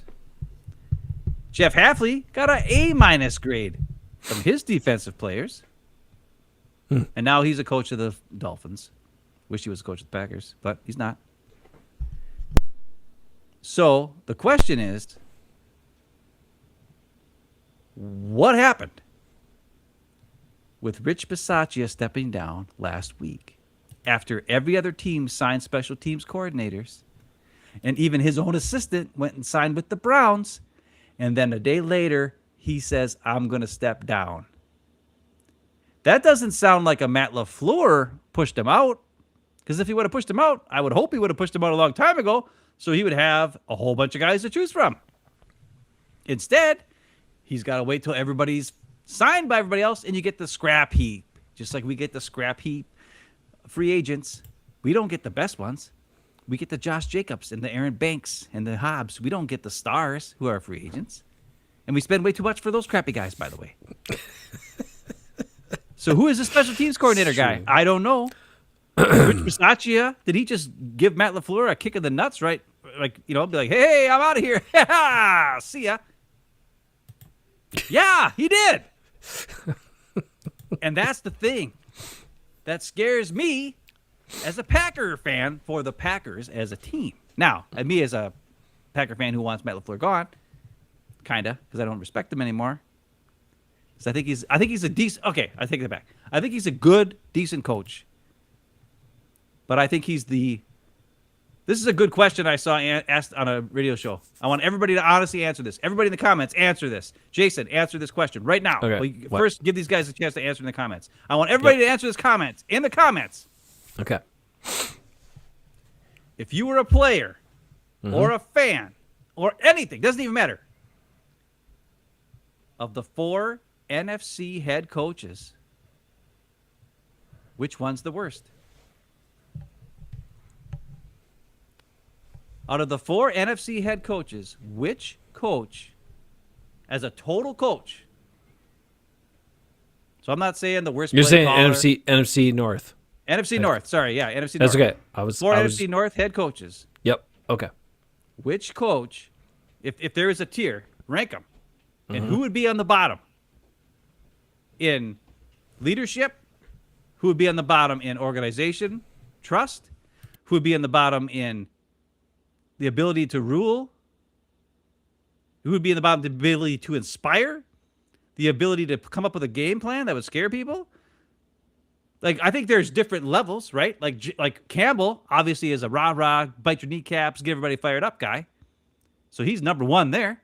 Ben Johnson is the crazy genius guy who's kind of wacky and does stuff. Kevin O'Connell is seems to be able to get the most out of everybody, except for his quarterback, apparently, this last year. But he got the most out of all the other guys that came in, and he teaches them, and then they go somewhere else and become better quarterbacks. But what about Matt LaFleur? In my opinion, he's the worst one.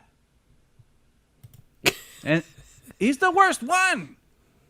Ooh, what does that tell you? Mark says Pepe Le Pew. Remembers our Pepe Le Pew reference. That's the sad part. That's the saddest part, everybody. And we just gave him a 3-year extension. That's why it doesn't make sense. It doesn't make sense. He's the worst coach in his division. And he is. I'd agree with that. Yep. That's the saddest part. The Vikings got rid of their general manager because they trusted the coach. That's fair. Yep. The Bears have a new coach who's inspired everybody to win the division and beat their rival in a playoff game and make them look like chumps after they were down by 21 points at halftime, or 18 points at halftime. And the Lions went from a disaster for 100 years, and Dan Campbell turned them into a team that people fear. What did Matt LaFleur do? He showed up to a winning organization that's been winning for 20 years before he got there, with an NFL MVP, Hall of Fame quarterback who got him to the playoffs and got him 13 wins 3 years in a row. As much of an asshole as Aaron Rodgers is, he's a damn good player. Matt LaFleur won him a bunch of playoff games. And Matt LaFleur said it. He said that he got a lot of us paid. He got a lot of us contracts and stuff like that. But those first 3 years with Rodgers, or 4, however how many it was, they made the playoffs. Yep. Well, not the last one, but the first 3, got the NFC Championship game twice. Won almost all of his playoff games he won was with Aaron Rodgers. Only one time against Mike McCarthy was when they actually won. Because Aaron Jones picked up the blitz of Micah Parsons when he wasn't supposed to because he was smart. Go back and watch. That's what happened, folks. That's why Romeo Doubs could run for 25 years and get wide open. Because Aaron Jones picked up the blitz, picked up and helped out on freaking stupid Micah Parsons when he was not even supposed to. He was supposed to go on a route, and he stayed in and helped block. And Jordan Love told Micah Parsons that, yeah, he was supposed to be out and around, but he stayed there to help you. And he's like, and Mike Parsons like, damn it, Aaron Jones. And that was why Aaron Jones helped him win that game. That was a Matt LaFleur's genius play call to keep Aaron Jones in there to help block. That was Aaron Jones being smart, folks. And that's the saddest part of it all. That's why it's hard to believe in this team. That's why it's hard to believe in Gute and LaFleur. Mm-hmm. Because the own players don't even believe in him. If they had moved on from those two guys, come on, we would have a very different attitude right now. That was the frustrating part. We've seen what it is. Right. What is Matt LaFleur? Matt LaFleur is a guy who works hard. I'll give him that. I think he works hard, puts a lot of time into it and a lot of energy. Okay? But he's not a leader. He's not a rallier of men. He doesn't even have the respect of his players, as you can see. He puts together good game plans, I think, but when his game plan doesn't work, and that's why you see an offense that sometimes looks good when the game plan works and the other team doesn't know how to deal with it or adjust. But when the other team figured him out and he has to adjust, he can't adjust. That's who he is as a coach. He puts together a pretty good plan, but has no idea how to adapt in game, which is vital to being successful against good teams in the NFL. And he can't do that. He can't do it. So he can't inspire his players. He can't adapt in game. And he's indecisive as well, which causes a bunch of delays and also causes some of his late game F-ups that we've seen. Yeah. And that's what you extended and signed. And he had one of the worst playoff losses to the Packers' ultimate rival in the Bears, and you signed him to an extension. And so here's the other thing. And because Ed Policy kept Gute and LaFleur at the same level, yep. Now you see Gute taking shots at LaFleur in his press conferences, the last couple press conferences. And you see Rich Bisaccia, who waited till the bitter end to choose that he's going to walk away, not retire, walk away, and leave Matt LaFleur hanging dry. And remember when Aaron Rodgers was asked by the Bussin' with the Boys guys, you know, what's the thing? Well, he asked him what makes Matt LaFleur a great coach, and Aaron Rodgers. I don't know what happened. You're back. You left for a minute. He said, Matt LaFleur, yeah, he's a grinder. And then he went on and on about Rich Bisaccia, about how great Rich Bisaccia was, right? Yep. Remember that? Yep. I think Rich Bisaccia was actually the leader of this team for the last 3 years. Or 4 years, however long he's been there. That's the other thing. How many special teams coaches have been fired or let go by the Packers since Matt LaFleur's been there? Spot on, JJ. 3. And they're on their 4th one. How many defensive coordinators were blamed for losses and then fired? 2. And now they're on their 4th defensive coordinator because finally they got a good one. And they lost him because he's too damn good. And Jeff Hafley went to the Dolphins. So in LaFleur's 8th year, he's on his 4th defense coordinator and his 4th special teams coach. And the majority of those coaches were fired because he had to have a scapegoat. And that wasn't him. Every other year. 1 year it was the defensive coach. Then the next year it was the special teams coach.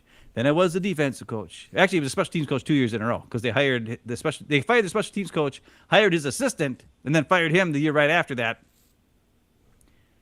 Then they hired Big Sakia, but then they used Joe Barry, blamed him so they could fire him. Then they got Hafley for 2 years, and now of course it's Big Sakia's fault, so he's gone, and they got another new guy in, but it's never Matt LaFleur's fault. And after press conferences, he says he's got to look at the tape. I don't know. You don't know? Has no answers. No answers. But Jeff Hafley always had answers. You know who else didn't have answers? Joe Barry. Remember how many times, if I knew, I wouldn't be up here. We wouldn't be sucking so bad if I knew. It's like, well, why are you the fucking coach if you don't know, you dumbass? And that's the thing. That's the thing. This is the other point that Mark reemphasizes. If the NFL didn't add the 7th seed, where would it be? The Packers wouldn't have made the playoffs the last several years. Yeah. And then what would it have been? What would the result have been? Matt LaFleur Well, fired even before this contract was up? He don't definitely know. wouldn't have been extended. It didn't save Mike Tomlin. It didn't save Jim Harbaugh or John Harbaugh. But as soon as John Harbaugh got canned, guess what? Boom, he's on another team. Why? Because he's good. And he's a Super Bowl winning coach. Mm-hmm. So is Mike Tomlin, but he's probably stepping away. And look at Mike McCarthy. He's at another team. Why? Because he's a Super Bowl winning coach. I don't know. It could be worse than Matt LaFleur. I'm going to make that clear. Sure. He's not a bad coach. He's not. But he's the worst coach in his own division. And that's not good. Because guess what? To make the playoffs, you usually have to win your division. Or if you're the worst coach in your division, you got to somehow make the playoffs and be one of the other 3 teams or 4 whatever, that make the playoffs. And if the other 3 teams, the only way you're going to make it is if all 3 of the teams from your division make it. Yeah, you can't finish 4th. That's for sure. You can't finish 4th in your division. And just a year ago, they lost every game but 1 against their division. Remember? They were 1-5 in their division. Yeah. Yep. That's true too. 2 years ago. Mm-hmm. How come This no year one there was brought that up? How come no one brought that up? 1-5 2 years ago. A guy who, if they didn't add the 7th seed, the Packers would have missed the playoffs all these last 4 years. Last in a row. 3 years, yeah. Yeah. What? Who's making these decisions? What did they look at? I don't know. But like I said, I think what happened is Ed Policy's like, hey, it could be worse. Mm-hmm. It could be worse. And we've had a solid foundation of mediocrity that's kept these guys having their jobs all this time. And I want to keep my job too. So let's just keep the mediocrity rolling and we'll keep this job. That's what it is. Because he's not an owner. If he was an owner, the guy'd be canned. If it was an owner who can't lose his job, right? If you're an owner, you just do crazy stuff. Some owners are bad, and they're just like, I'm dumb, and I fire everybody, and I'm stupid, right? You got teams like the Cardinals and the freaking Browns, and but the Dolphins are kind of figuring it out now. The Jets, Jets are a disaster. And you got other teams who just fire guys because they're like, nope, this ain't working. Got to move on. Sorry. Like, what did the Bills do? The Bills fired their coach, and then kept their general manager. And if you ask me, I think the coach is better than the general manager. That's dumb, but that's what the Bills did. Mm-hmm. But when you are a newly appointed guy who can be fired from your job eventually, or at least not renewed later, because you're not the owner, you're just the president of the team. You want to keep your job. Mark Murphy kept his job for a long time. Yeah, long time. And because they kept winning, they were just good enough to keep winning. It's the only franchise in the NFL where if they can keep winning and keep a winning record and always be halfway decent, and only make a change if there's a complete bottom out, like a 4-12 season or whatever it was with McCarthy, or 5-11, 5-11, whatever it was. Mm-hmm. Then okay, that's a bottom out. You lose to the Cardinals at home. Okay, that's the end of that. You're fired, right? That was the last straw, right? Yeah. Probably should have been fired before that, but even then, it took that much to get McCarthy canned. Yeah.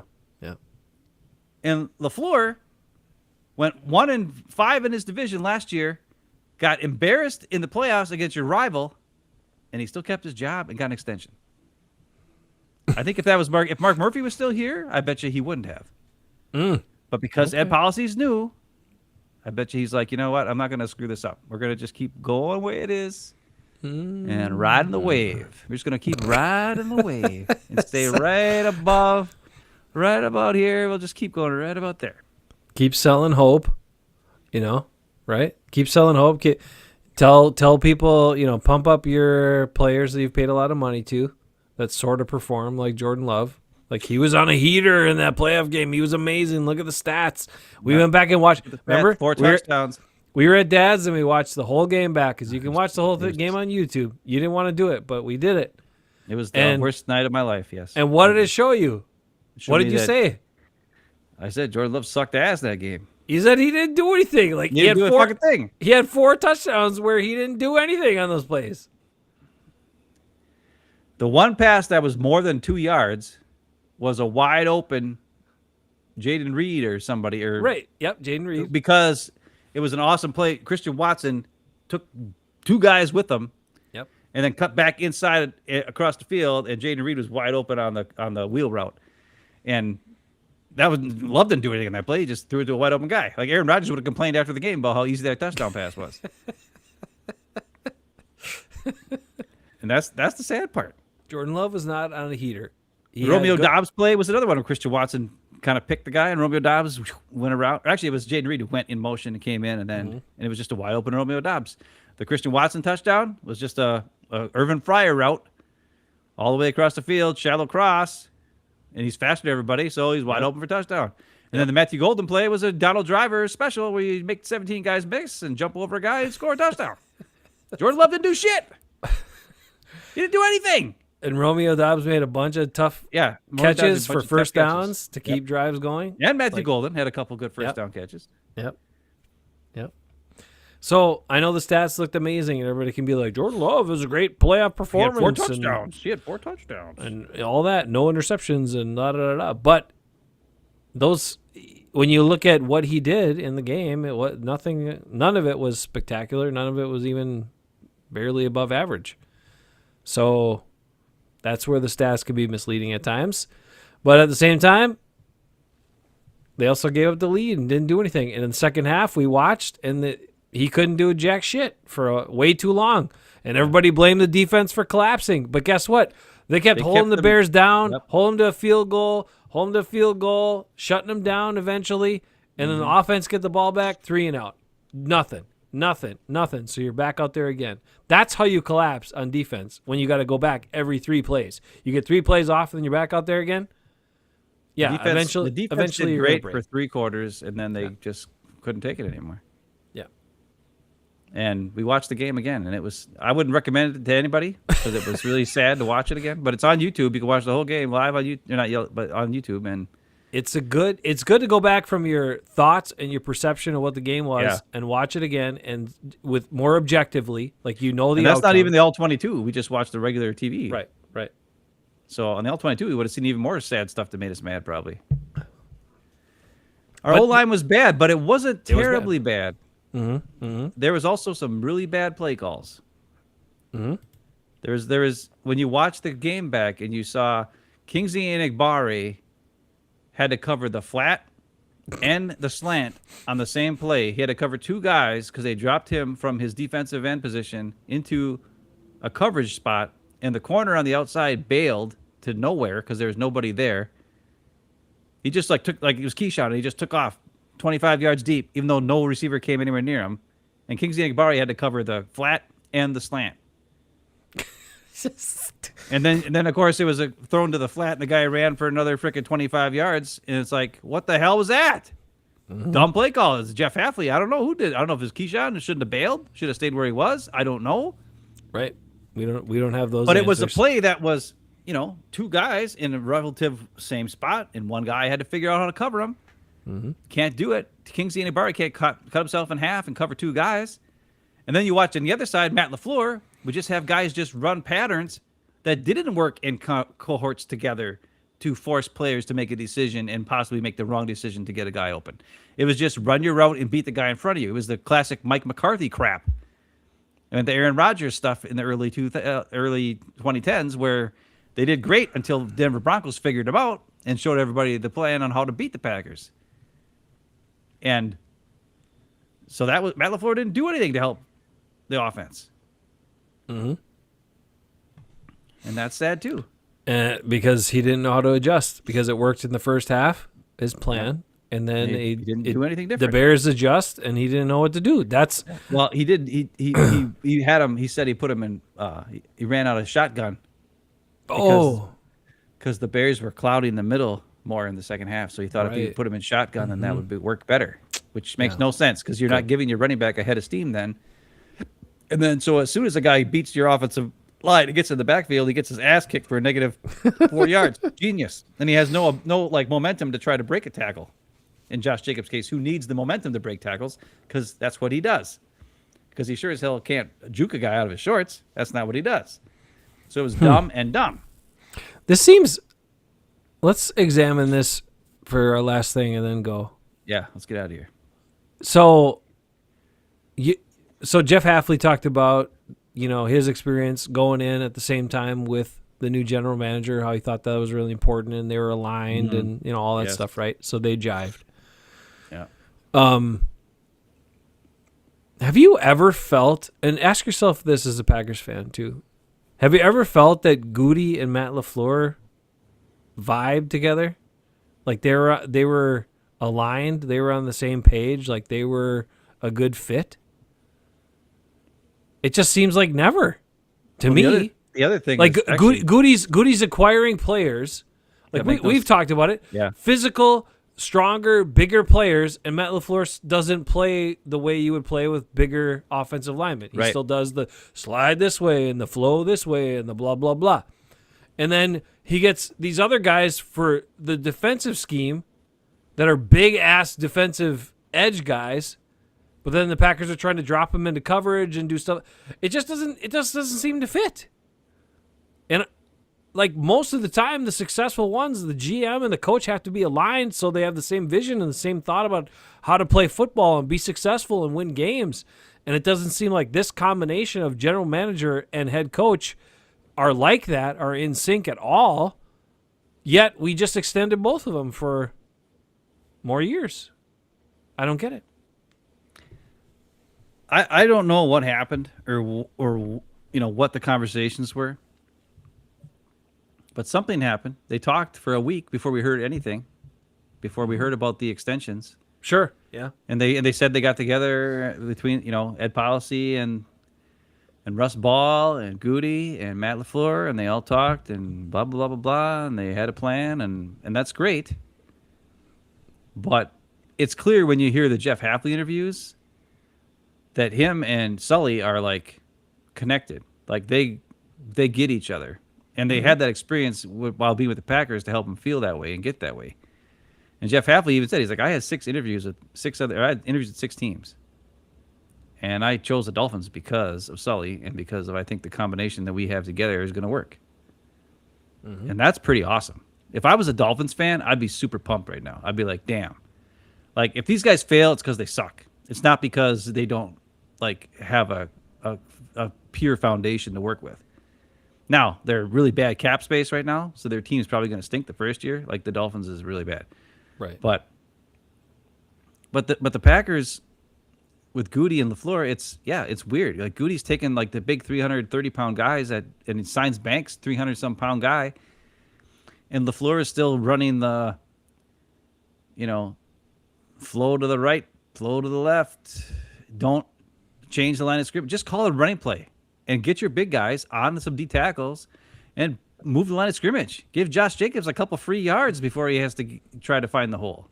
Why are we sliding, and I know you want the illusion of complexity where every play, the pass play could look like a run play and run play looks like a pass play. And, you don't want your guys to go downfield because then they get called for going downfield on a pass play if it's a play action. And I get it.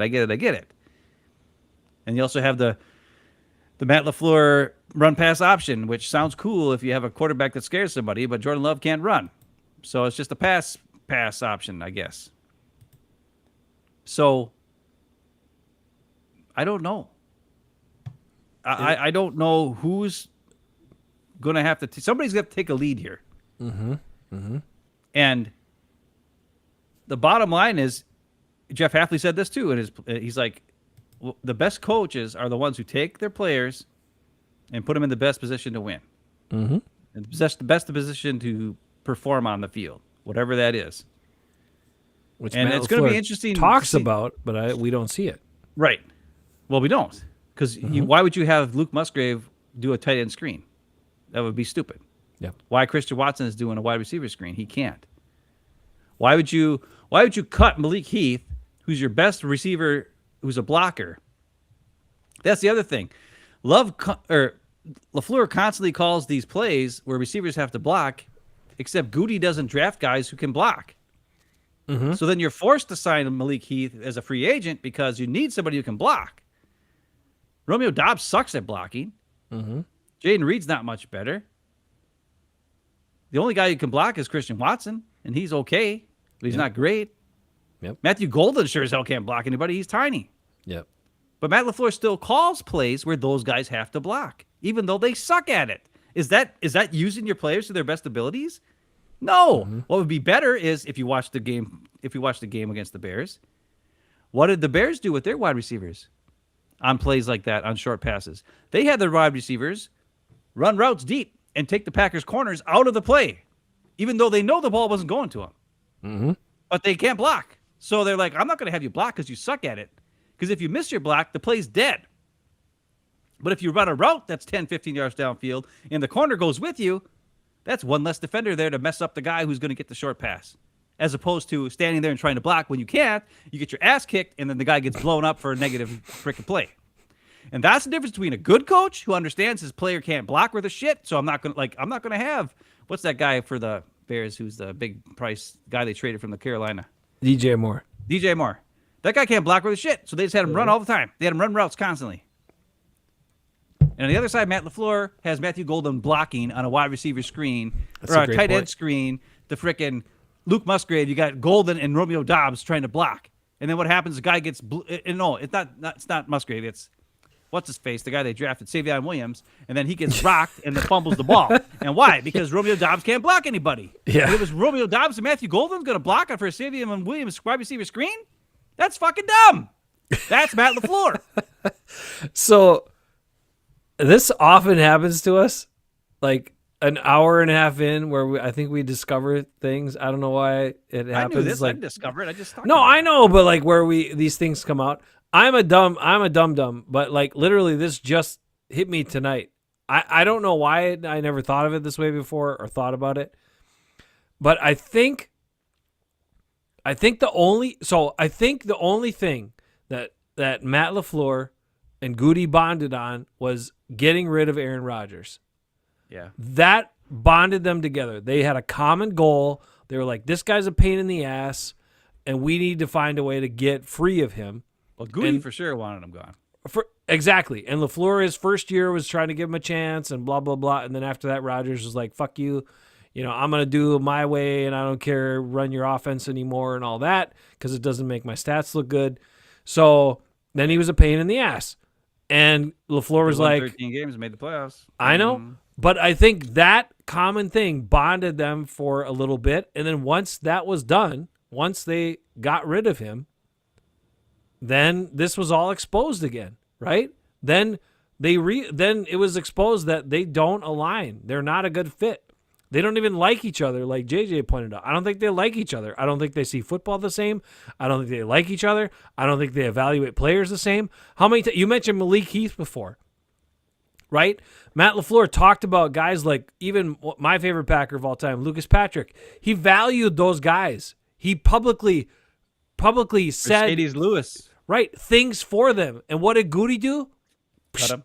Cut him. Get rid of him. That guy's not valuable. I'll get somebody else. So just replay that in your mind for a little bit after the Rodgers split. Gute's like, forget it. I'm getting rid of this guy, getting rid of this guy, getting rid of that guy. I don't care. Matt LaFleur's, those are key guys in his mind. They do not fit whatsoever in the way they think about football or this organization or who should be playing. And then Gute comes back right now and talks about how great Matthew Golden was in his limited opportunities, and he knows it was frustrating that he didn't get many opportunities. And that's blaming LaFleur. They're not on the same page ever. So how do you win with that? And how do you bring them both back? Because they don't want to lose their jobs. Face it, as a Packer fan, I know I'm an idiot, and this was an epiphany for me, but that's the real deal right here. With this leadership, and it's not aligned, and it's not even close to being on the same page, you're never going to reach the ultimate goal. So when they're selling you Super Bowls, we're going for it. We're trading for Micah Parsons. We've got $55 million a year invested in Jordan Love. We've got these up-and-coming, first-round picks. Forget it. It's not happening, guys. It's not happening. It'll never happen with this regime. So just accept it.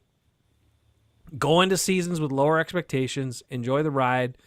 And then watch what the Dolphins do, and let's see if they can turn it around, because I have a sneaky suspicion that that's what's going to happen.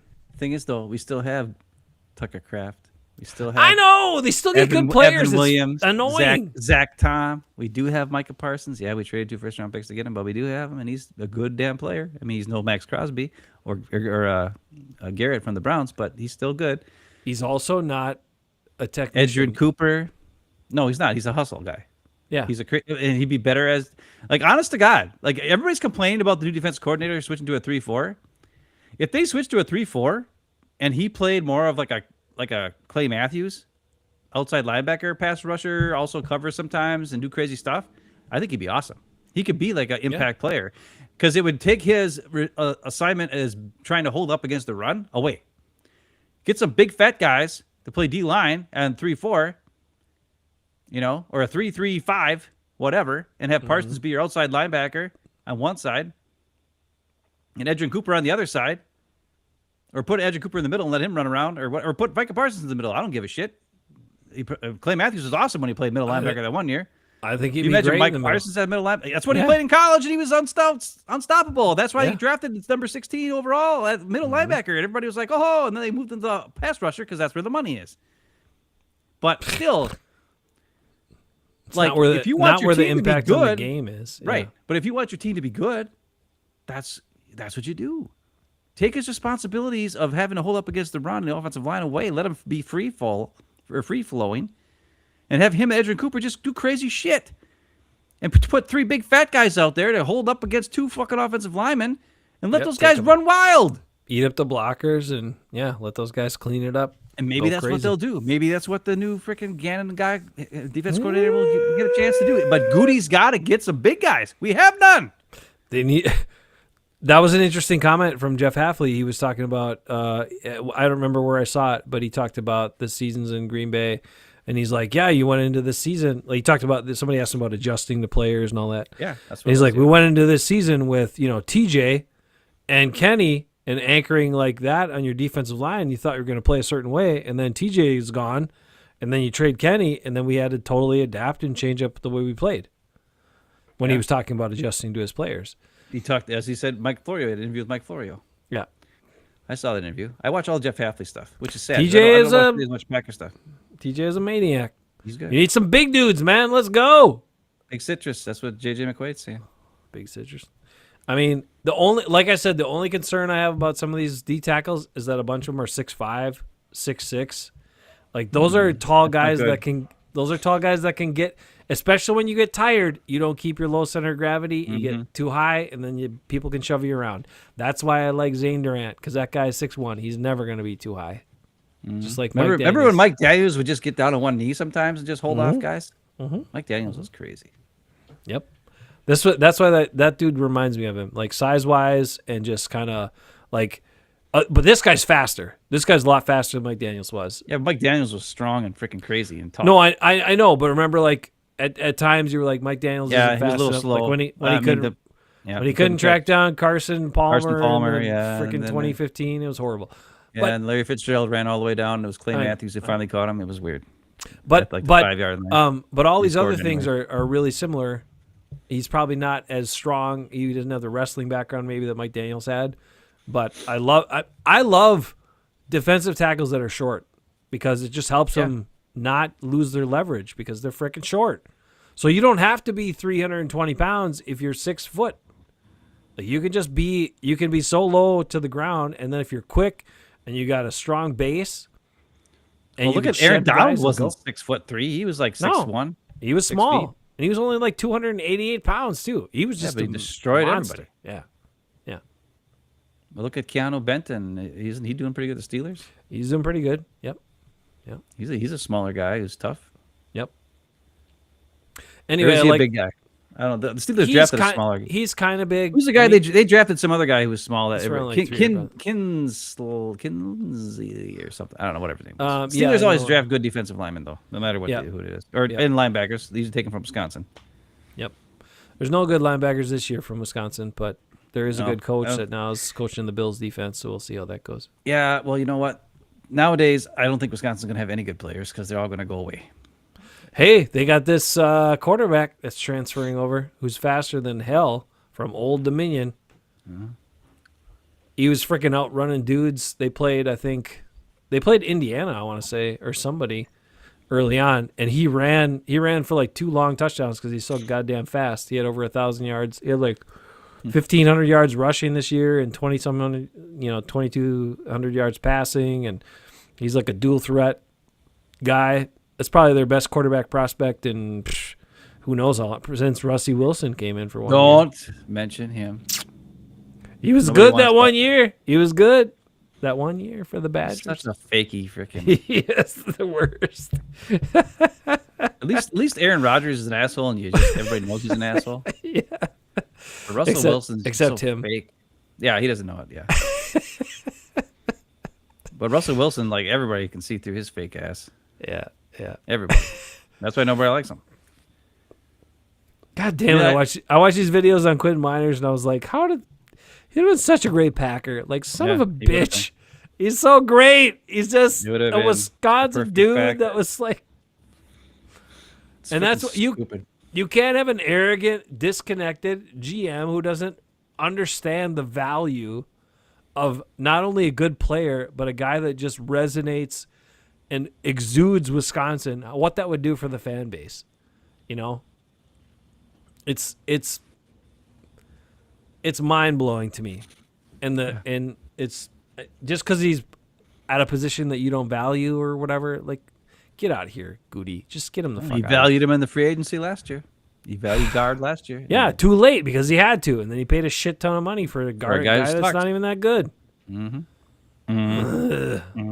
Sorry, I know Bill's probably gone, but when you he's sick of us. If you check this out later, that's the problem, Bill. That's the problem. There's 1,000 problems, but just lower. I'm doing it this way. Lower your expectations, and you'll be fine. Don't buy the hype that they're going for Super Bowls. They're not. They're going to make money. That's it.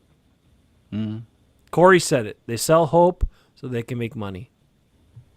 Yeah, Corey Bayless. He was right 5-6 years ago, and we were too dumb to realize it. And we thought, oh yeah, they're trying to. No, they're not trying to. No. Well, we didn't know what we were. That was the Jordan Love draft. We didn't know what the hell was going on. AJ Dillon was going to be good, and he's a nice guy, but yeah, he's going to move to Door County once he gets out of. No longer an Eagle, which probably this year. I doubt he'll be an Eagle after last year's play because he fumbled. I think he got in the game and fumbled, and that was the end of that. His career's probably over. Damn. All right, time to go. It's like Kevin, what's his name from Candlebox saying? It's time to go. Anyway, what's up? You got to send me that number for that thing. I'll send it to you. Don't worry about it. So I can change my tickets. He'd rather overpay for free agents. I yes, wouldn't. he would. Well, he has to because he makes bad choices or resign these stiffs that he picked. Yeah. Well, we're going to find out a lot. What they do with Rashawn Gary and what they do with LVN. The highest picks that Gute has had and the Packers have had in a long time. Mm-hmm. Number 12, who was signed for an extension for no reason, and number 13, who are we picking up his 5th-year option? Or are we gonna say? I think that should be done by now. We should know that. I think, but you got to do something before we decide if we want to keep you past year 4, because we haven't seen nothing except you look good in shorts and a t-shirt. Those 2 things will tell you all you need to know about Brian Gutekunst and what he values. Is it his own? Is it the what's best for the Packers that he says he's doing all the time, or is it his own ego? Can't admit he's wrong. 49ers traded away Trey Lance because they knew they were wrong, even though they traded up 2 first-round picks to move up 1 spot to get him. And they took the guy they could in the last pick in the draft and went with him instead of that guy and got out of the mess because they knew it was the wrong pick. But Gute doubles down on his wrong picks over and over and over until it's too late and you get a Jair Alexander situation. Sean Gary situation, also not good. I know. So what's he going to do? We'll find out. He's got to cut him soon or else it's in trouble. Your clock's ahead. Oh, is that this week? I don't have to. I never changed my clock in the first place. We got to do it. You never changed it? You stayed on the... You just... In the car. Yeah, I just kept it, so I've always been late. You're like Arizona. You're Arizona. They never change. They just smart. go from one time zone to the other one 'cause they don't give a crap. They're like, I don't give whatever. a crap either. I'm just like, I don't care. I just know what time it is. I just say, oh, it's not really that time. It's not really 5 o'clock. It's only 4. And now though, I gotta remember it's gonna actually be 5 o'clock. Oh, Appreciate all you guys in the comments and for hanging out through whatever we talk about sometimes and all your contributions, and appreciate you as Packer fans. We will turn our clocks ahead, or I will. Ben won't, but thanks for that, Todd. And also, I'm rooting for a Magic Mike. I hope he doesn't have to deal with Aaron Rodgers again, but if he does, what does he care? It's his third job. I want to see it. He's made a shitload of money. Like, he doesn't care if he fails. I want to see those two together. I think that'd be awesome. I think that'd be freaking hilarious, those two again. I need something to make me watch football this year. I don't think the Packers are going to make it. It's going to be the Dolphins. I'll be a Dolphins fan and a Rodgers McCarthy fan. It's like you said, it's probably going to be a rough year for the Dolphins, but I think a lot of Dolphins people are encouraged that they said this just sounds different than what they've had since probably Don Shula, for crying out loud. Or maybe Jimmy Johnson, whatever. I guess he did okay there, but I don't know. Anyway. All right. Well, all right, I'm going to go to bed. Peace out, y'all. Have a good one and take care of yourselves. And, Send me the number. I'll send you the number. Would you calm down? As always, go Pack, go. Be good. Stay good, everybody. We'll catch you next time something big happens. Welcome to the